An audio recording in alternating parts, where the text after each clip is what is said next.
November 30, 2013 on Saturday, 12:32 a.m. Pacific Time.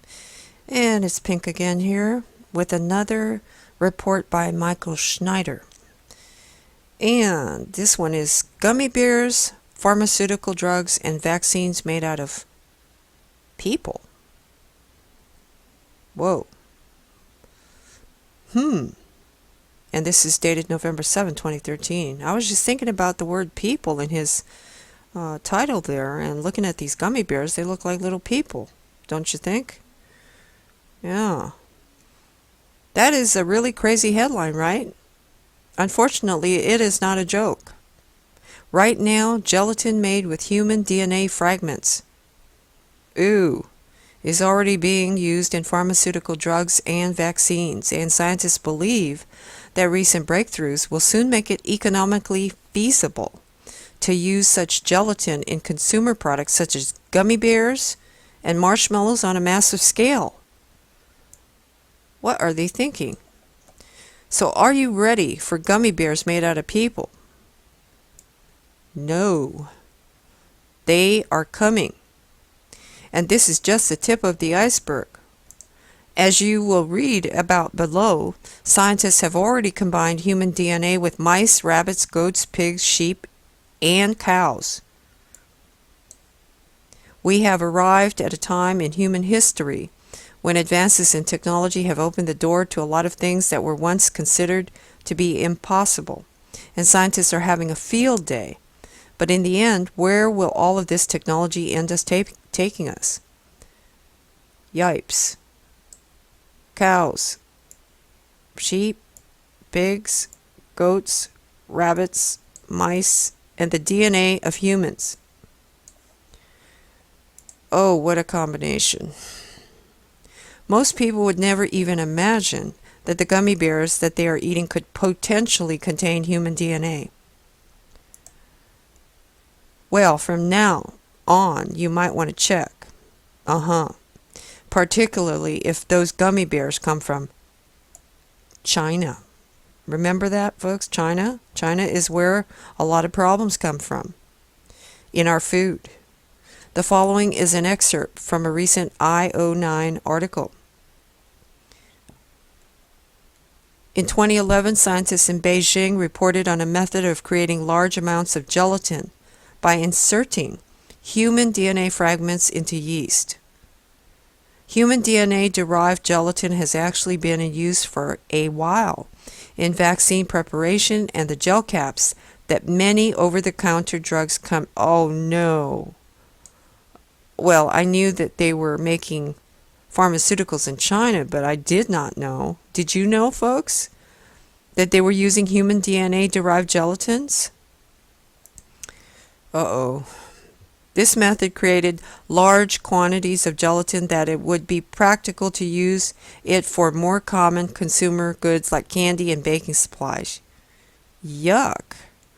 This is actually a brilliant breakthrough. It is, because it avoids a whole lot of problems inherent in natural gelatin production. It's incredibly difficult to get consistent results when manufacturing gelatin, and consistency is very important with vaccines. Because gelatin is derived from animal byproducts, it can cause allergic reactions or be off limits to people with ethical or religious reasons for avoiding animal products. Pretty gross, huh? Oh, well, I would say it is. Who wants to eat human DNA? Not me. Ooh. Certainly not me. Well, he just said it. Certainly not me. I have no plans to be a cannibal. That's for sure. Folks, this is the first time I'm reading it. I have not read this article. I'm just reading it for the first time. Yeah, I'm telling you. Yep.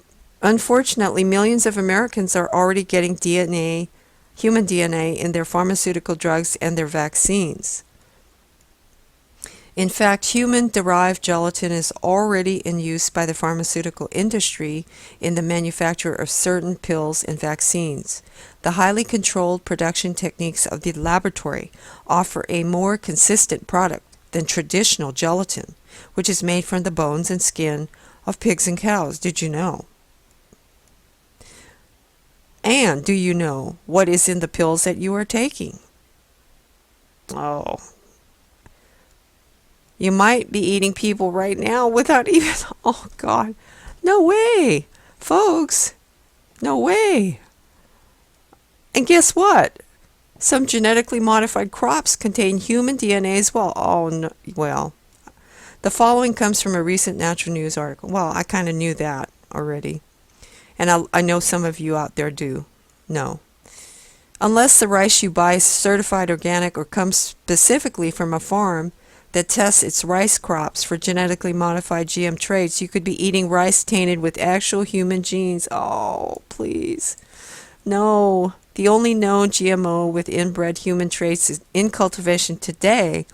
A GM rice product made by biotechnology company Ventria Bioscience is currently being grown on 3,200 acres in Junction City, Kansas, and possibly elsewhere. And most people have no idea about it.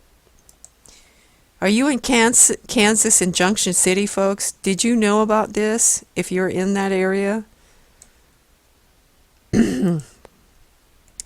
Anyway, since about 2006, Ventria has been quietly cultivating rice that has been genetically modified with genes from the human liver for the purpose of taking the artificial proteins produced by this Franken rice and using them in pharmaceuticals. Are these people, I was going to say, are these people crazy? Are you sickened by that? You should be. Not only is it becoming more common for scientists to use human DNA in very bizarre ways, thanks to a recent breakthrough, it will now be much easier for them to modify and change human DNA. Oh, that is just unconscionable, folks. You know, The Independent is reporting that a technique known as CRISPR will now allow scientists to very accurately rewrite the DNA of specific individuals without danger of flaws and mistakes. For the first time, scientists are able to engineer any part of the human genome with extreme precision using a revolutionary new technique called CRISPR, which has been likened to editing the individual letters on any chosen page of an encyclopedia without creating spelling mistakes. The landmark development means it is now possible to make the most accurate and detailed alterations to any specific position on the DNA of the 23 pairs of human chromosomes without introducing unintended mutations or flaws, scientists said. The technique is so accurate that scientists believe it will soon be used in gene therapy trials on humans to treat incurable viruses such as HIV or currently untreatable genetic disorders such as Huntington's disease. It might also be used controversially to correct gene defects in human IVF embryos, scientists said. Who are these scientists, by the way? Of course, this technology will be heralded as a way to cure diseases, but there are countless other applications for this technology, and scientists are absolutely giddy about what they could potentially do with this new tool. They sound like mad scientists to me. Anyway, the efficiency and ease of use is completely unprecedented. I'm jumping out of my skin with excitement, said George Church, a geneticist at Harvard University who led one of the teams that used CRISPR to edit the human genome for the first time. Oh, would you like to run like an Olympic athlete? Would you like to be 8 feet tall? Would you like to have vision like a cat?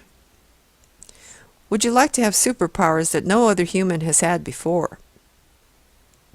This technology will open up the doors for scientists to create entirely new races of superhumans and human-animal hybrids. And once the genie is out of the bottle, it will be nearly impossible to get it back again. Yep. And of course, scientists all over the world have already been creating bizarre human-animal hybrids for quite some time now. The following is an excerpt from one of my previous articles. Just check out some of the truly bizarre human-animal hybrid experiments that have been taking place all over the globe, according to a recent Slate article. Not long ago, Chinese scientists embedded genes for human milk proteins into a mouse's genome and have since created herds of humanized milk-producing goats. Ugh. And I'm going to have to skip over some of that in the interest of time, folks. Are you disgusted by those examples? You should be.